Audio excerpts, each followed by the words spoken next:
Right guys, part 2, bomb fishing. As always, when would we do it?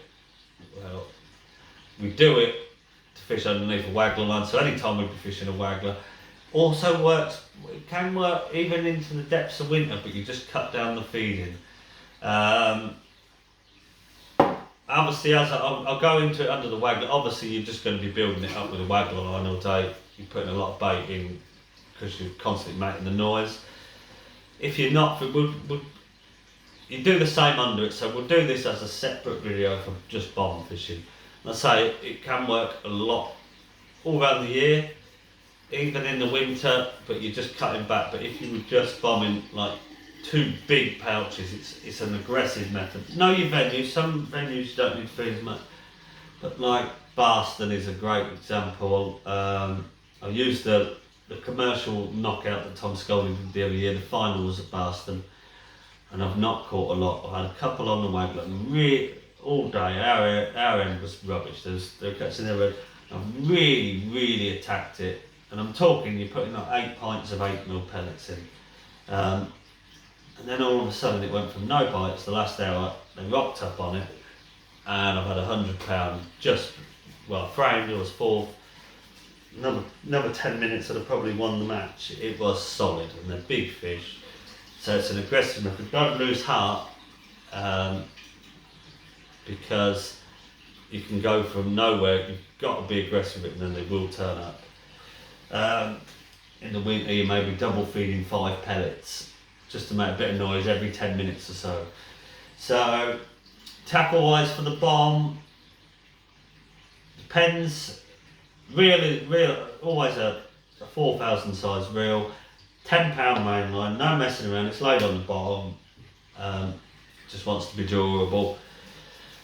The rod depends on the time of year. I use, again, the commercial pro rods. I love them, as I've already said. For the winter and into early spring, and then going into winter and late autumn, when you're not getting as many bites, 10-foot bomb rod. Bit softer. You just want to make sure you get everything you're landing. You always do anyway, but yeah, a bit softer. And then in the summer, 10-foot commercial feeder. So a lot meatier. You're going to be catching big weights on the bomb. Just that extra bit of playing power. There's my rods, let's say £10 main line. Get onto the bomb. Let me just get some bombs for you. Now, I like an elasticated stem if allowed. Where allowed, I would always use. It's generally the 20-gram inline lead with the elasticated stem in. I like the long stem. I always go for the long one. Just cast, it's like a dart, just that bit straighter. Yeah, you might have to step up to 30 gram on a windy day just to be accurate, but I prefer the 20 if I can get away with it. If I can't use an inline one, if I can't use an elasticator, I actually change to like one of the pair sort of bombs. Can't remember what matrix actually called these, but it's the cube ones with a thing. Again, the smallest you can get away with. Also very good on very silky bottoms, like they do the bit smaller one, the 12.5 gram one. Attach these a bit different. Just tipping stuff away. These are attached because it's got to be free running. I'll be using them. I use one of like the carp fishing, the lead stops. Matrix do them. Most companies do them. I think if you've seen them, you just attach it over there, and that's your line's running through that. You can see that, and then just I don't know if they do these beads anymore, but they're brilliant. They're the old style bead. Again, I don't know if you can see that, but yeah, just running down to that. It's free running, but what I like these is just that angle. It's still providing that bit of self-hooking, because all you'll get, the only way you're hooking bites is through fish hooking them against your bob, and that just creates a bit. It's free running, but it's a bit more resistance. Just helps set the hook. Moving on to the hook, hook length. Still just starting on with bomb hook lengths, as you can see. Not been doing a lot of that fishing yet. Foot hook length is my go-to, and it's just MXC4 again. This time, if fisheries allow a size 10, I will use a size 10. It's just about providing something to hook into their mouth. Some venues are a 12, where I'd use a 12. Again, like I was saying with the Waggler, it's the Guru Pure 022, just because it's so stiff. It's helping, like a carp rig, it's helping hook itself. And then it's just the speed stuff.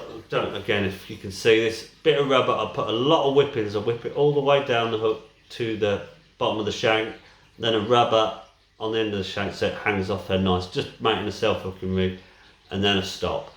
Now, hook bait, a big hook bait is good on the bomb. I've bought some in here, I'll carry a little tub of these, look. Just my old go-to catalysts. Now, double 8mm pellet is, I'll always fish double 8mm pellet. Just to speed stuff, I side drill these pellets, and you'll see why I side drill them in a second. It is a bit faffy, but as long as you keep them out of the rain, they'll last ages. Now, just push them through, look. Because they're side drilled, they hang against each other, lovely. It's just a big standard bait, like say you're feeding a lot. Another bait that can work is a bit punch meat, especially if it's silky because it's light and sits on top of the silk. But that is pretty much it. I keep some on the spools tied at 2 foot. You'll just find on them odd windy days where you can't fish the Waggler. It's just giving that bit more time to fall, a bit more chance of a bite. But I don't go any longer than 2 foot. Too short and you fall into the silk, because you're often open water on silk. It's just about the fish hooking themselves, keeping it light up so foot's better. What I have actually done, because you find, like float fish, you foul hook a few. When there's smaller fish in your pool, I've got the 022, something I've been thinking about, and I've started tying them up. It's going even more extreme. It's some of the pure again, 030. It is, well, it's like wire. And it's so heavy. I've tied some up with that, and I think it's going to be a real winner. So it's just dead straight, dead sits on the bottom. It's heavy.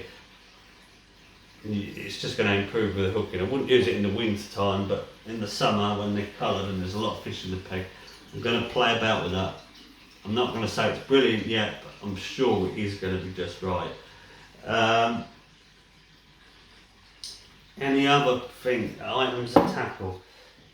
I've just got this through this week, the Matrix one, but seems lovely. It's just here in the house, I've got it to hand. A good butt rest, because the bites on this are ridiculous. Anyone that's fished a bomb before, you need that rod locked in, because they are going to try and pull your rod in. Try and keep, not like a method, when you cast it and you just want the slightest bend in your tip. I like a decent bend in my tip with a method. With a bomb, sorry, because you're not getting any, it's not like they're attacking the bait. The only signs you know of a fish is that rod going around. So it's just a confidence thing. If you've got a good bend in your rod, you are going to see the odd liners. It just lets you know that there's something there, because sometimes you're casting this big open water and you're not getting any bites. Just helps a little bit, I think. Now the technique of the bomb, slightly different to the Waggler. Get yourself baited up, get it ready to cast, put it in between your legs, your rod. Get your catapult, couple of pouches, big pouches, because you're trying to keep them down now. And then as soon as the second pouch has gone in, watch where they've landed. You're obviously going to have your spot you're feeding to lined up, so it's more for the distance. They go in and then you cast into the pellets. It's just so you know it's in there. And again, when I first started doing bomb fishing, I was a bit late to the party with it because we didn't do a lot of it on there, like I say. travelling around, it's something I've learnt, it's something I love doing now, very confident in it. Yeah, feeding, make sure you land in it. And then what you want to do is, you'll feel the vomit in the bottom, and you want, just as it's going down, just wind it back a little bit. Not far, 'cause you don't want to be dragging it in all the bottom. Just tightening it up so your bomb and your hook length are straight. Again, it's just so you're hooking the fish. I can't get over that enough. You've got a foot of line, you can do it with a real short length, but you're in the silk, it's not good. It's about keeping that as straight as possible so they're all self-hooking. And what I was getting on to, don't think you're leaving it out there and just picking pat pots. You do that double feed, leave it 3 minutes. So it's when you're ready to feed again anyway. Reel in, double feed, and then cast back into it. It's amazing how many times it goes just as it lands. It hits the bottom as they watch the pellets fall. Don't be lazy. Now, say if you're leaving it in 3 minutes, something that works really, really well. Say you're leaving it in 3 minutes. After 2.5 minutes, give it a twitch. Make it rise off the bottom again. Just a quick one, not a slow, because you don't drag it into the bottom. A quick one, just so it makes it rise up again. And you'll often find you'll get a bite. But don't give it give it 30 seconds after that, and then start the process again. And it is about quite busy, even though you're fishing a bomb, it's still quite busy. Again, I don't think there's much more to it than that. It is a simple method, it's just about getting the basics right. Like I say, a big piece of punch meat can work well over it, caught well on that. Just a standout bait. As you remember at Larford last year, I was dyeing it bright reds and big meat. I don't think there's really much more to it than that. It is really simple. Again, make sure you've got plenty of catapults with you because you're feeding a lot. Don't be afraid if it's not working to really make some noise, like 5 big pouches and do it. You will find they rock up in numbers, like I said. Just be confident. And I think that is about it, guys. If there's anything I've missed or you can think of, just let me know. But that is the one. Good luck with it. I will let me know what else you're doing. My prep is finally nearly done, as I said. Changing over floats, and I've been tying all the matrix hooks up. I was a bit slow changing. If it ain't broke, don't fix it. But they are amazing. Best hooks I've ever used. I love them. So my preppers took a long while, especially with me days and nights going everywhere. So I will get a prep video done for you, hopefully by the end of the week. If not, get out on the bank, try these methods out and enjoy yourself. If there is anything I've missed, just let me know. Just drop me a message and I'll get replied to. Thanks for watching and see you soon.